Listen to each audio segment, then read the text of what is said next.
The terminal at Atlanta International Airport was alive with its usual rush. Rolling suitcases clattered across tile floors. Children fussed. Overhead announcements crackled with gate changes.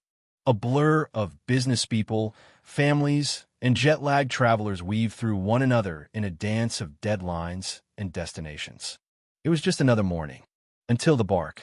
It cut through the noise sharp, low, commanding. Not a bark for attention or excitement, but one born of training, experience, and urgency. It came from Valor, a Belgian Malinois with a pristine record in the airport's K9 unit. The noise froze everything around Terminal 4 for a split second. His handler, Officer Jake Ramsey, felt his pulse spike. Valor didn't bark unless it mattered. Ramsey gripped the leash and followed the dog's intense focus. "What is it, buddy?" he asked quietly. Valor's ears were pricked, his body rigid. His gaze locked on a man standing near the boarding gates. The man was impeccably dressed tailored navy suit, crisp white shirt, polished shoes, a sleek leather briefcase slung casually in one hand. His features were symmetrical, his expression calm. Beside him stood a young boy, maybe 5, with messy light brown hair and a teddy bear clutched so tightly it looked like it might fall apart. Ramsey approached carefully. "Excuse me, sir. Mind stopping for a moment?" The man turned with a smooth smile. "Is there a problem, officer?" His voice was smooth, his accent faintly European. "My name is Martin Hallberg. I'm a U.S. citizen on my way to Zurich with my adopted son." He handed over their documents before Ramsey even asked. The passports looked fine. Custody papers from a court in Texas accompanied them. The boy's name was listed as Oliver Hallberg. Everything, at a glance, seemed in order. But something didn't sit right. The boy didn't respond to anything, not to Ramsey, not to another officer who gently tried to engage him, not even to the touch of kind hand. He stared ahead, motionless. The man explained with calculated patience. "He's been through trauma. He doesn't talk much. I prefer we not pressure him." Valor continued barking, pulling slightly at the leash. "I'm going to need you to come with us for a quick private screening," Ramsey said, masking the suspicion bubbling in his gut. Martin nodded, showing no resistance. They walked down a quiet hall toward a private screening room. Ramsey noticed something thin flicker of detail most would miss. As they passed a mirrored wall, Martin didn't look at the child. Not once. No glance. No check-in. No protective instinct. Just a man walking with what might as well have been luggage. Back in the monitoring room, biometric checks began running. Ramsey stayed outside the room, Valor now silent but stationed firmly near the door. 10 minutes passed. Then a piercing beep sounded from the control center.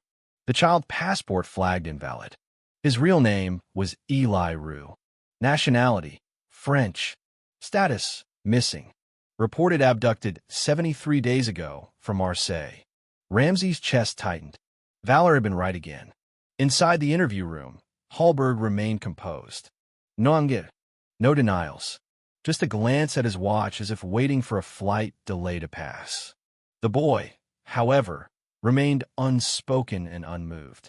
A child welfare specialist, Megan Brooks, was brought in. She crouched next to Eli, offered him a bottle of water and a small set of crayons. He took them slowly and began to draw a dog, a plane, and then a figure with straight eyebrows and oversized eyes. "Is that you?" Megan asked gently. Eli nodded. She pointed to the second figure. "And him?" Silence. "Is he your daddy?" The crayon slipped from Eli's fingers. His lips parted, and a whisper barely escaped. "No." The single word cracked open the room like a thunderclap. Megan looked at Ramsey, who stood frozen. Valor stepped inside and, without making a sound, sat beside Eli and laid his snout gently on the boy's foot. Eli looked down and smiled his first smile since arrival.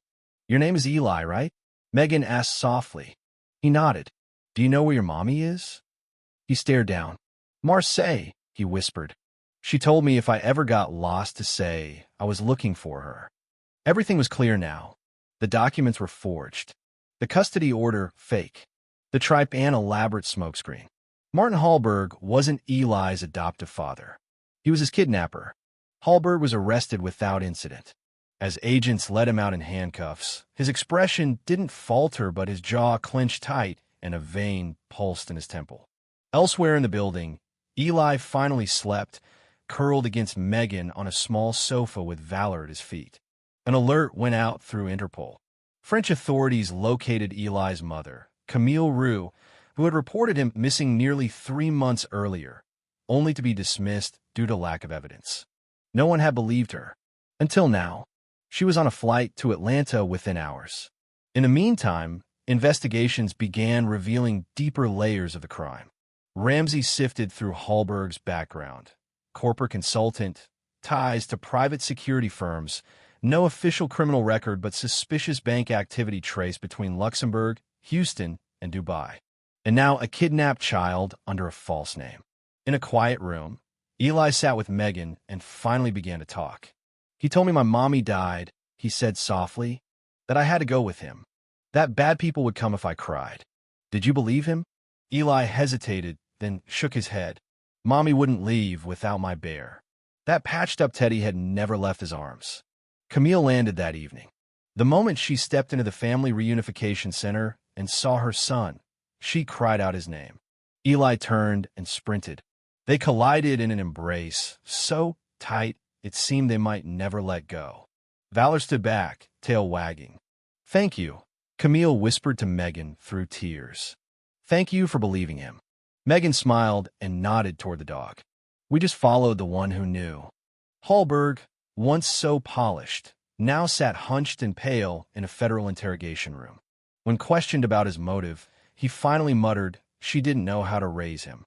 I could give him a future, and you thought kidnapping him was the way to do that. His silence said everything. Meanwhile, legal documents began unraveling a wider conspiracy. Officials in Texas were now under investigation for helping process fraudulent custody certificates. Several other children were now unaccounted for. What started as one bark at an airport had cracked open an international child trafficking network. But back at the family center, all Eli wanted was to play. In the backyard, he tossed a red ball for Valor. The dog chased it joyfully, unrestrained by commands. Camille watched from the porch beside Megan. He's smiling again, Camille said. For weeks, he barely blinked. It's Valor, Megan said. He earned Eli's trust first. Can we adopt him? Camille asked. You want to? I need to. So does Eli. The papers were filed immediately. That same week, Martin Hallberg was officially charged with international kidnapping, document fraud, and conspiracy. During the hearing, Camille stood before the court and spoke with quiet power. They said I had no proof, that I was just emotional, that he was a respected man. But I knew. A mother always knows. She looked at Valor, but no one believed me, except this dog. The courtroom stayed utterly silent as the verdict was read. Guilty on all counts. Hallberg was denied bail. Custody of Eli was restored to Camille, and Valor, officially retired from service, became Eli's protector full-time. The next morning's newspaper carried no sensational headlines, just one photo. A woman, a child, and a dog. Together.